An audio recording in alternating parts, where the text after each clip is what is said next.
What if we told you that one speech from Xi Jinping just flipped the entire U.S. China trade war on its head? While headlines in the West were busy cheering Trump's aggressive new tariffs, some as high as 145% on Chinese EVs and tech imports, China didn't just sit quietly. In fact, they struck back. But not with bombs, not with tariffs. They used something far more devastating: strategy. Trump's plan seemed simple: hit China hard, force them back to the table. But what if that very plan played right into China's hands? Just days after Trump unveiled the latest tariff blitz, Xi Jinping stepped off a plane in Jakarta with a smile.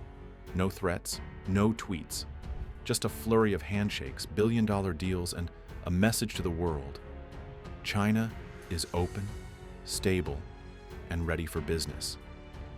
In a matter of hours, Xi wasn't just reacting, he was rewriting the rules.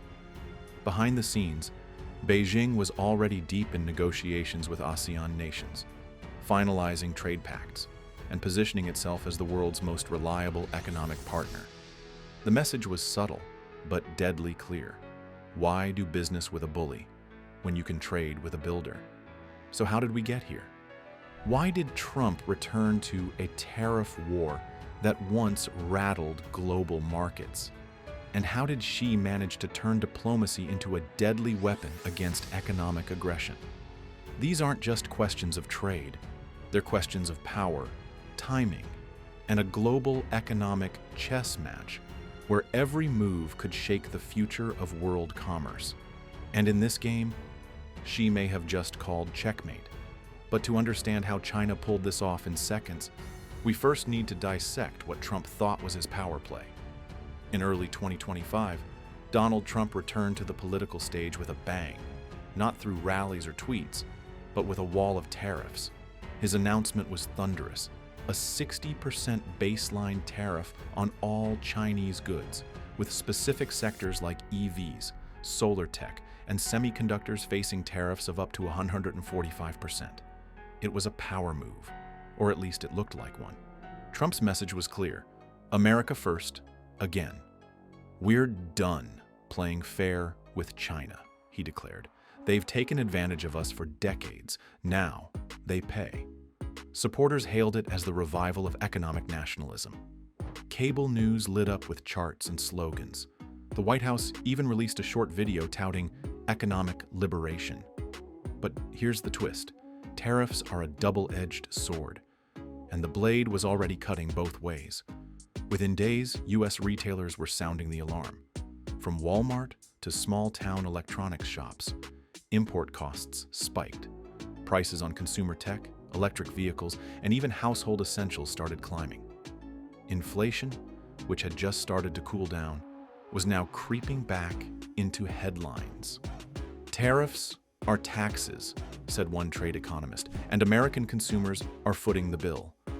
Even U.S. manufacturers, supposedly the beneficiaries, began to grumble. Why? Because modern supply chains are global. Many American-made products still rely on Chinese components. Suddenly, production costs surged and timelines stretched. It wasn't just China getting hit. It was everyone. And yet, the biggest surprise wasn't domestic. It was geopolitical. While Trump's tariffs strained U.S. relationships with allies dependent on stable global trade, China seized the opening. Rather than retaliate with equivalent tariffs immediately, Beijing went quiet. Suspiciously quiet. It was as if they were waiting, calculating. Trump had just made the first move in what he thought was a game of economic dominance, but he underestimated one thing: China didn't need to fight this battle head-on. Because sometimes power isn't about raising your fist. It's about making the other guy swing first and miss. And Xi Jinping was already setting the stage for a different kind of response. One rooted not in confrontation, but in diplomacy that cuts deeper than tariffs ever could. While Trump's tariff plan thundered across headlines, Xi Jinping's silence was deafening. No threats, no fiery press conferences, not even a state-backed editorial swipe at Washington. Instead, Xi boarded a plane, destination, Jakarta, Indonesia. At first glance, it seemed routine. But behind the handshakes and photo ops, a calculated masterstroke was unfolding. Xi wasn't there just to shake hands. He was rallying the Association of Southeast Asian Nations, ASEAN, accelerating trade negotiations and reinforcing China's vision of regional stability through the Regional Comprehensive Economic Partnership, RCEP, a pact that already covers nearly a third of the global economy. The message? China isn't just surviving without America, it's thriving with everyone else. Within 48 hours, China had finalized $21 billion in trade deals with ASEAN members, including massive investments in ports, energy, and telecom infrastructure, sectors directly threatened by Trump's new tariffs. But this wasn't just economic outreach, it was a political chess move, and the board was global. At the same time, Chinese diplomats landed in Germany, Brazil, and Kenya, a synchronized offensive, not with tanks, but with contracts and cooperation. Xi's soft-spoken charm tour painted a stark contrast.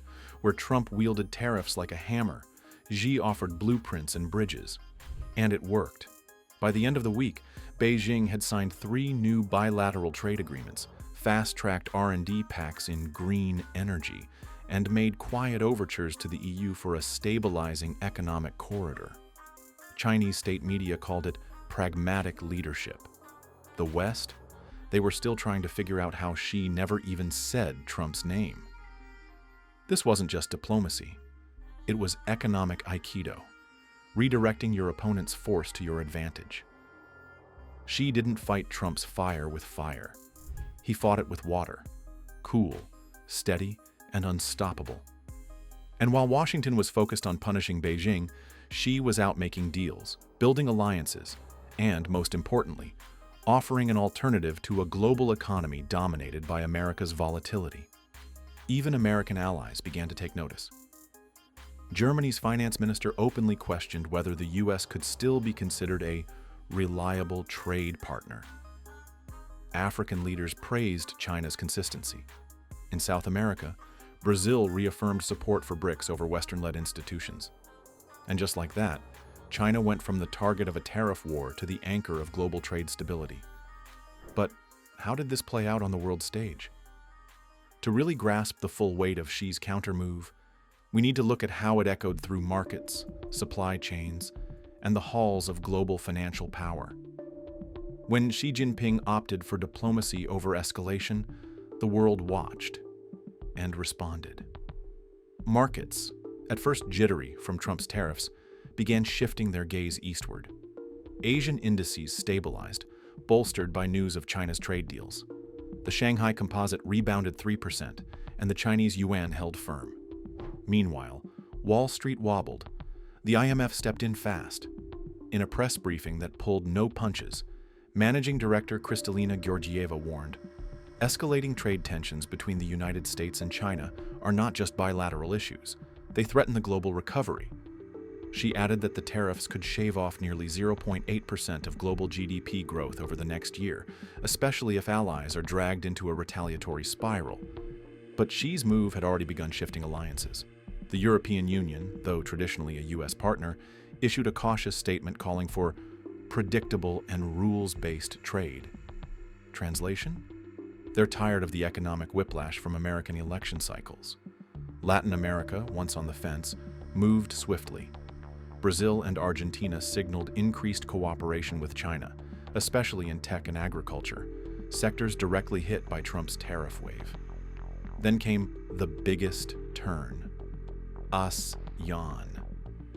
With China's fresh trade deals and infrastructure promises, Southeast Asia began to reconfigure its own supply chains.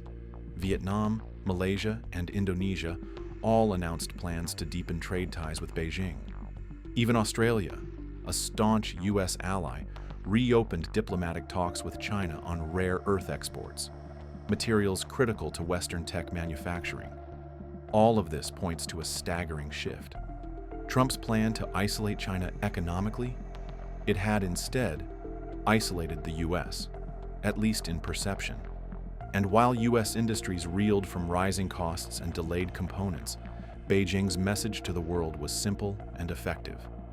You can trust us to stay calm, stable, and open for business. This wasn't just good PR. It was a realignment of global economic gravity. And the sectors hit hardest weren't in Beijing. They were in Detroit, Silicon Valley, and Middle America, where rising costs started hitting bottom lines in boardrooms. Xi had avoided the fight, but by simply refusing to play Trump's game, he might have changed the rules for everyone. So what now? Can Trump double down without alienating U.S. allies? Will Xi keep expanding China's sphere through diplomacy? And more importantly, can the world afford this new economic divide? We explore what the future could look like in the final chapter. In this economic chess match, the opening move was bold. Trump fired off tariffs like cannonballs, betting that brute economic force would bring China to heel. It didn't. Instead, it forced China to pivot and evolve. Xi Jinping didn't retaliate in kind. He didn't threaten, posture, or retreat. He simply stepped around the conflict and began building a new world of partnerships where the U.S. was no longer the center. So, what just happened? A tariff meant to isolate China ended up isolating the United States. Instead of folding, Beijing expanded. Instead of escalating, Xi adapted. And instead of war, China waged influence. We've seen this pattern before, not on the battlefield, but in boardrooms, supply chains, and trade routes. Remember when Huawei was blacklisted in the US? China doubled down on domestic chip manufacturing and forged alliances across Asia. When the US pressured allies to cut ties with Chinese tech, Beijing turned to Africa and South America, funding infrastructure and energy in exchange for long-term loyalty. This isn't just a short-term trade tactic. It's a long game, a game China has been playing for decades, with precision and patience. But where does this leave the rest of the world? Caught in the middle, torn between a volatile U.S. trade policy and China's calm but calculated expansion. For American businesses, the cost of nationalism is starting to bite. For consumers, prices are rising. And for global allies? They're quietly weighing their options, wondering who they can truly depend on. And maybe that's the most important twist in this entire story. Xi didn't destroy Trump's tariff plan with tanks or tech. He did it with trust. By becoming the more predictable partner in a world starved for stability, he flipped the narrative in just a few quiet days. So what happens next? Will the U.S. rethink its strategy before more allies drift away?